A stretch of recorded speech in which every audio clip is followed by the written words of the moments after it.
بیٹی انکار کی طرف گئی اسلام کے حوالے سے، اللہ نہ کرے کل آپ کی بیٹی بھی جا سکتی۔ حالات سب کے یکساں نہیں رہتے۔ حضور محدث اعظم پچھوتوی رحمۃ اللہ علیہ نے دو مصرے کہے تھے، ہر کمال لا زوال، ہر زوال لا کمال۔ ہر عروج کو زوال ہے اور ہر زوال کو عروج ہے۔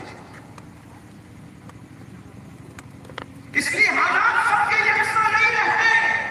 کس نے جب اس لڑکی کی جھولی میں کئی سکے ڈال دیے، اس نے جھولی بھری اور تشکر کی نگاہ سے اس لڑکے کی طرف دیکھا تو کفل نے کہا یہ قرضہ نہیں ہے، یہ میں نے تمہیں دے دیا، اس کا بدلہ کچھ نہیں چاہتا، صرف ایک کام ہے تم سے، تھوڑی دیر میرے گھر چلو اور گھر چل کے تھوڑی دیر بیٹھ جاؤ۔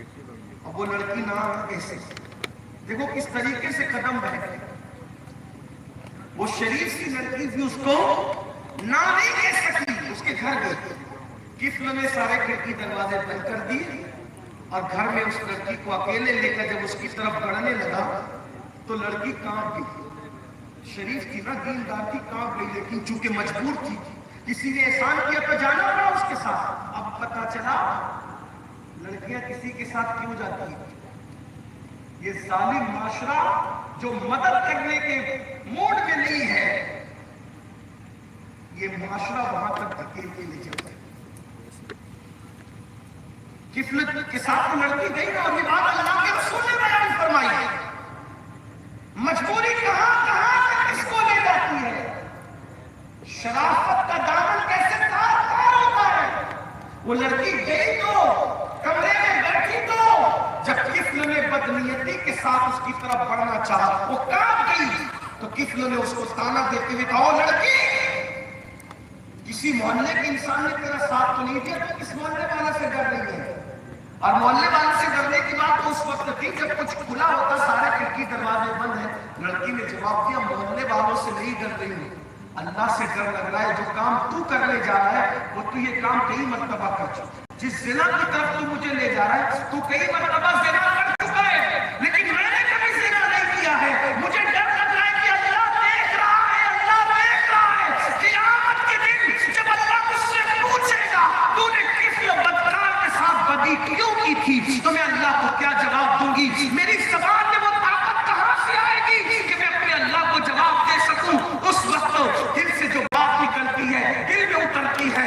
کفل نے سنا کہ میں اللہ کو کیا جواب دوں گی، اس نے سوچا غریب مفلس مجبور لڑکی اللہ سے اتنا ڈرتی ہے، مالدار ہو کے مجھے کتنا ڈرنا چاہیے۔ اس نے فوراً دروازہ کھولا اور کہا، اے لڑکی جو میں نے تجھے رقم دی تھی وہ لے اور جلدی سے نکل جا، اب میں تیرے ساتھ کوئی بدی کا ارادہ نہیں رکھتا، میں کوئی بدکاری نہیں کرتا۔ وہ لڑکی گئی اور جانے کے بعد خدا کی شان، ادھر وہ لڑکی گھر سے باہر نکلی، ادھر کفل کے گھر میں موت کا فرشتہ داخل ہوا۔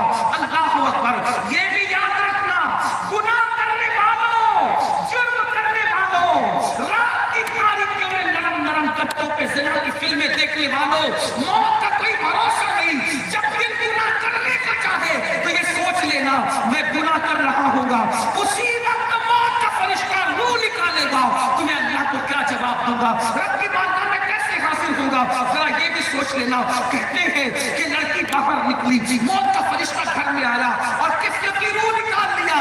جب کفل مر گیا تو جنگل کی آگ کی طرح ہوا پھیل گئی، خبر پھیل گئی، کفل مر گیا، مر گیا، مر گیا، مر گیا۔ کچھ لوگوں نے کہا، زاہدان خشک نے کہا کہ کفل تو بہت پاپی تھا، بڑا مجرم تھا، بڑا ظالم تھا، پتہ نہیں مرنے کے بعد اس کا کیا ہوگا۔ لیکن کچھ لوگوں نے یہ بھی کہا، ہے مسلمان تو جنازے میں تو جانا پڑے گا۔ جب لوگ کفل کے گھر پہ آئے تو کیا دیکھا، اس کے دروازے پر نور کے قلم سے لکھا تھا، نور کے قلم سے لکھا تھا، ان اللہ تعالی قد غفر للکفل، کہ اللہ نے کفل کی مغفرت کر دی، اس کو بخش دیا۔ وجہ اللہ دیکھ رہا ہے، اس تصور سے اس نے ایک گناہ چھوڑ دیا، اسی ایک گناہ چھوڑنے کی وجہ سے اللہ نے زندگی کے سارے گناہوں کی مغفرت فرما دی، اس کو بخش دیا۔ اللہ اکبر۔ یہ بات جہاں سامنے آتی ہے کہ مجبوریاں کہاں تک لے جاتی ہے، وہیں پر یہ بات بھی سامنے آتی ہے، اگر اللہ سے ڈر کر ایک گناہ چھوڑ دو تو اللہ زندگی کے سارے گناہ معاف کر دے۔